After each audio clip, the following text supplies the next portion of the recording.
Nick, through preseason camp or last season, have you gotten any sense of what CJ's like in the huddle, what his personality is, and what he sort of brings to that dynamic?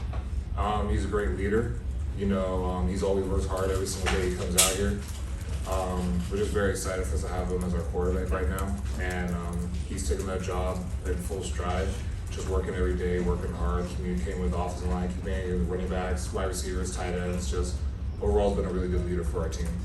Can you think of any examples through camp where you saw him have to perform in a tough spot or under pressure, and that gave you more confidence in what he was able to do? Fall camp's hard for multiple reasons. We have a lot of different scenarios that can happen day in and day out. We've had a few days where we had complete rainouts, where we had to practice through the rain, or days where it was felt like it was 105 or 103 at times. And there's certain guys that just rise to the cream of the crop and come through in those big moments and kind of inspire the team to keep pushing forward even in hard moments. And CJ did that almost every single time. So those are kind of the moments that we kind of see from him that kind of showed that type of leadership and his personality of persevering through any type of resilience or anything that happens. We'll go right next door to Bill Rabinowitz from Columbus Dispatch. Hi, Nick. You've been moving around or had moved around from side to side. Do you know where you're going to play on Thursday? And how important is it for you to get settled in at a spot? I'm pretty sure I'm going to be playing at left tackle this Thursday, but anything can happen. We're always prepared as offensive linemen to play any position possible on the field. That's why we don't just learn one position. We just learn tackle, we just learn guard, we just learn center. Like every single offensive lineman can tell you every single position, every single responsibility of each player, each combination of each player, and everything like that. So there's never an offensive lineman that wouldn't know how to play any sort of position, and we're all prepared for us to play any position we would need to. But I feel pretty confident where I'm at right now. We've worked at it during camp. I've had a lot of help from Coach Stud and everyone around me, just getting comfortable with the position, and I feel pretty good about it. You playing there means that DeJuan's going to play right tackle. What have you seen from him? You guys talked about him a couple weeks ago, but what have you seen from him, and how confident are you that he's going to be up to the job? I feel pretty confident. DeJuan's been having a great camp, had a great spring ball as well, really grew into the position and playing offensive line. He's been a really big juice guy for us when it comes to the offensive line and actually the team in general, of always coming in every single day with a lot of energy, a lot of juice, and a big passion for the game. And that's something that a lot of players have revolved around and kind of latched on to, especially myself as well. So we love having DeJuan and how much he's practiced, and he's done a really good job. We'll go to the end of the front row here on the right. Austin Ward, letterman row. It seems unlikely that Thayer really needed many reps this month. So was there any benefit to the fact that you guys maybe work other guys in at guard or experiment with some of those other looks during camp? We work everyone during camp. We work everyone during camp. We work everyone during practice. Like last year, we had a bunch of guys that were out with COVID, and I remember it was a Michigan State game, and a lot of people were worried about the offensive line, thinking that a lot of the normal starters weren't going to be in the lineup, and maybe there would be a drop off. But as you can see, that there was no drop off. We all showed that we were all capable of playing, no matter who was the ones or the twos or whatever. It's all a matter of knowing our assignments, knowing our responsibilities. So I think last year we proved that no matter if you were a starter the year before or a starter now or whatever the case may be, we all prepare ourselves every single day to play, and we all prepare as if we are the starter. And if anything were ever to happen to any one of us, we're ready to go. So in terms of needing more reps or needing less reps, everyone needs reps to get better and compete. But we always make sure that everyone has the ample amount of reps for us to be good and prepared for any type of game situation. Yeah, I think that maybe we used to just think that it would be important to pick 5 guys and build that chemistry, but it doesn't sound like you guys are that concerned about that part. Pick 5 and then roll. So Yeah. you're comfortable doing it this way. Yeah, we're just comfortable picking the best 5. That's always been the mission for every single time we come out of the season. We need to find the best offensive lineman that we want to roll with, but that doesn't mean that we just have 5 offensive linemen and that's it. It means that we need to have a whole entire unit of offensive linemen that are ready to go out and roll. That's something that Coach Stud has always been proficient about, making sure that we have an entire unit that's ready to roll and play when their number is called, no matter who it was or what their position was or where they felt like they were at in terms of any type of depth chart. All that matters is that you're ready to play when your number is called. All the way over to the right, Tony Gordovich, Buckeye Scoop. Nick, when did you stop feeling like a right tackle and start feeling like a left tackle? The day they switched me. How so? Just had to learn a different position, had to get adjusted to something new. Whatever I can do to help this team win is my main mission, no matter what position it was, whether it was tackle, guard, whatever. I just want to play, and I want to help this team win the best way I can. So that's my main mission. That's been my main mission since I got here when I was a freshman, and that's still my main mission now. How long did that take to be comfortable?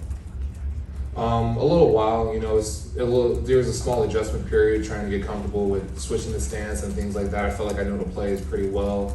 It was just kind of getting more comfortable and used to just different timings and things like that from left to right, but it took about like maybe a week or so, and just through reps, there's nothing you cannot accomplish without more reps. That's what I've learned throughout camp. Camp's been a really big moment for me in terms of just perseverance and resiliency. That's a lot of kids on our team will tell you that this camp is really about resiliency and fighting through adversity.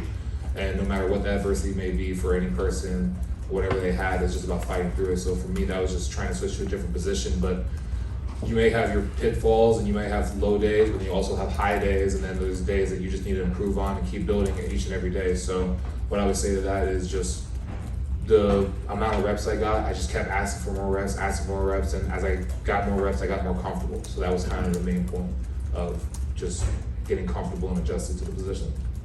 We'll stay on the right over here, Whitney Harding, GC4.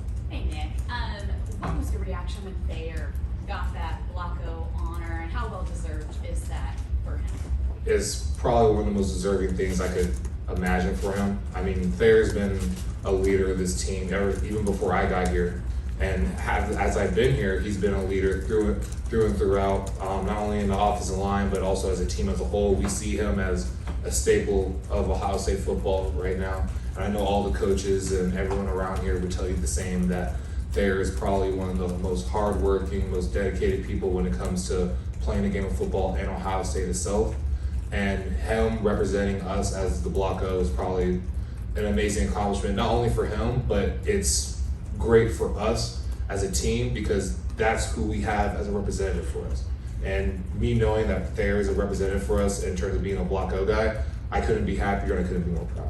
We talk about the versatility on your line so much, but what about the versatility in that running back room that you guys are blocking for? It seems like there's so many guys that can jump into that spot, but they're all very different.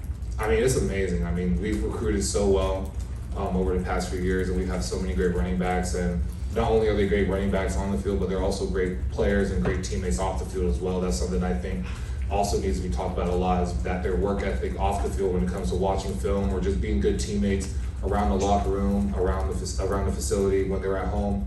That's something that I think should be talked about a lot more about our running backs as well. But obviously the talent's there, and I think a lot of people have seen it, and a lot of reporters have seen it. So it's just very exciting to have a room like that right next to us actually in the facility. So it's always nice just knowing that we have those people behind us running the ball as hard as they can, doing everything right. Third row to the left, Dan Hope from the 11 Warriors. You talked a lot about reps. How have you seen the chemistry of this offensive line grow over the course of preseason camp as you've settled into your new roles? It's been huge, especially after the Michigan State game last year when a lot of us got sick, and then we showed that it's not just five of us, it's an entire unit. I think that's something that we latched onto from that moment on into now, into fall camp. It's just been a lot of us working together instead of us working in units or working in ones and twos. It's been us working together as an entire offensive line unit, and all of us being together as one. So something I would say as a testament to that is just how every single day we come in, we all try to help each other, whether it's a younger guy or an older guy. We all try to inspire and encourage each other day in and day out. I know Minnesota has a lot of returning starters on defense. Just when you're studying them, kind of what are the challenges that you see that you guys are going to face on Thursday? They're a talented group, especially with them returning a lot of starters, especially on defense. What I would say the challenges are is that they're a talented group. They have a bunch of guys that know the system that they run, they know the defense that they run, and they are hard-working players, and they usually do their assignments day in and day out. So we've been preparing for them like we prepare for any other opponent. We're going to treat them as if it's one of the biggest games of the year, because every week is the biggest game of the year for us, because we always have a target on our backs, and we're always going to strive and compete for competitive excellence every single day in practice and in games. So whether it be any team that we face, we're going to treat them like any other opponent, and they're a great opponent. They're very tough, they're very resilient, and it's just exciting for us to finally get back and play in front of fans again and to have a moment like the spotlight of having a Thursday night game for one of the first games for college football is like an amazing experience, and it's very humbling. Go to the front row right today, Letterman row.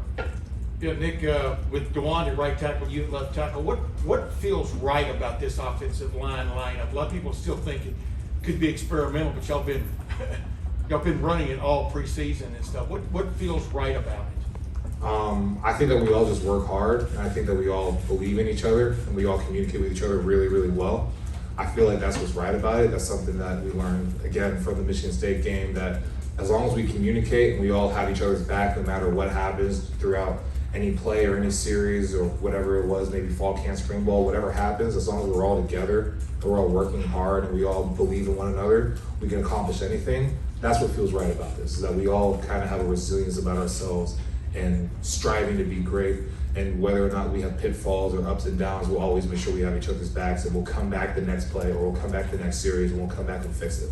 Yeah, and you talked a while ago, they've got quite a few people back on their defensive side. They also imported, I think, 3 or 4 guys from the transfer portal who were going to play significantly, it looks like, up front and stuff.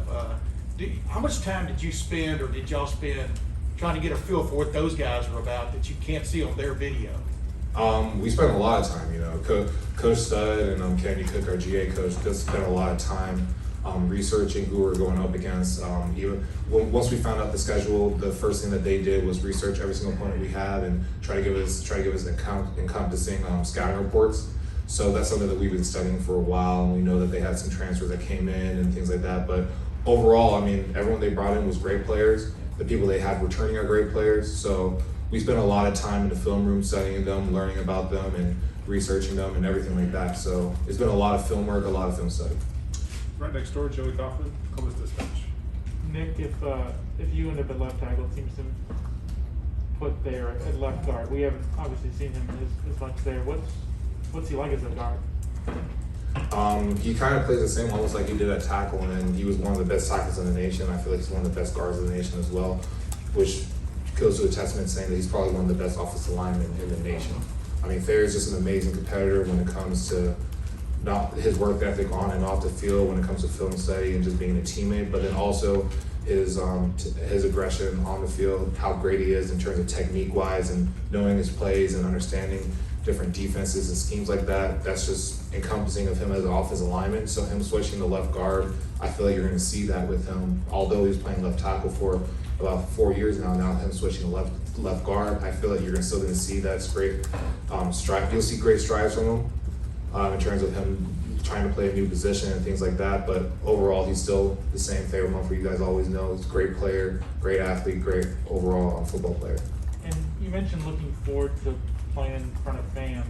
How big a difference will it go from playing in front of like 100 people last year to 50,000?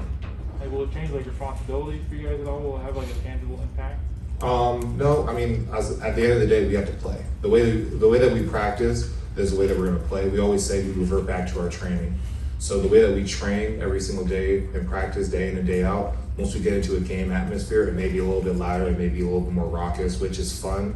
It's a great atmosphere. College football is probably one of the greatest atmospheres in all the sports, in my opinion, and it's very humbling for me to get a chance to be a part of it. But in terms of us playing through it, as long as we do what we did when we practice and we revert back to our training, I think we'll be fine.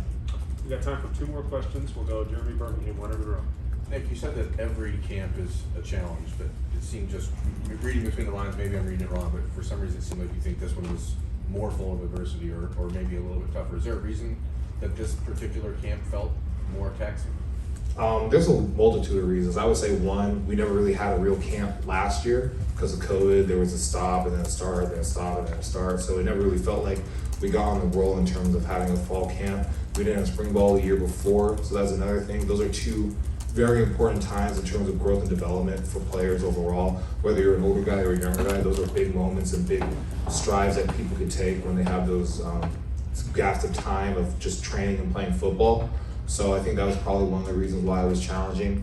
And just going into a new atmosphere with new people is always challenging, going to any fall camp. So I would say that probably the COVID probably was a attribute that probably made the camp more challenging. But we all just competed hard. And I would say that we competed so hard during camp, just against each other. And I feel like the defense got the offense better and the offense got the defense better, and it's been a really good camp in terms of us competing against one another with good on good and everything like that. And then we'll wrap it up with down to Derek. Nick, coach tells us the majority of the club is vaccinated for COVID. You know, what difference a year makes. Last year, you guys were like in a bubble. None of us were here. With that said, COVID is still out there. Have you guys altered, or as you go through this season, are you taking caution still? I mean, is that still in the back of your head? Of course. I mean, like, at the end of the day, our main goal is for us to win a national championship. And we already talked about this when it was spring ball and fall camp, that we're going to have to make sacrifices. You know, we talked about that last year with COVID, saying we're going to have to make sacrifices in terms of us being around certain people and making sure that, like, we hang around the right people. And if we do hang around the right people, what's our distance? How do we socially distance ourselves around them? And although we've had these advances with with vaccinations and stuff like that, it's still out there, and there's still a chance that people can have COVID. So we're always gonna make sure we stay safe by wearing masks in and around the facility if we are or not vaccinated. Wherever the protocols of how state gives us for us to make sure that we stay safe, we're gonna follow those as well. And we're just gonna make sure that we focus on one thing and one thing only, and that's trying to win as many games as we can and trying to win the national championship.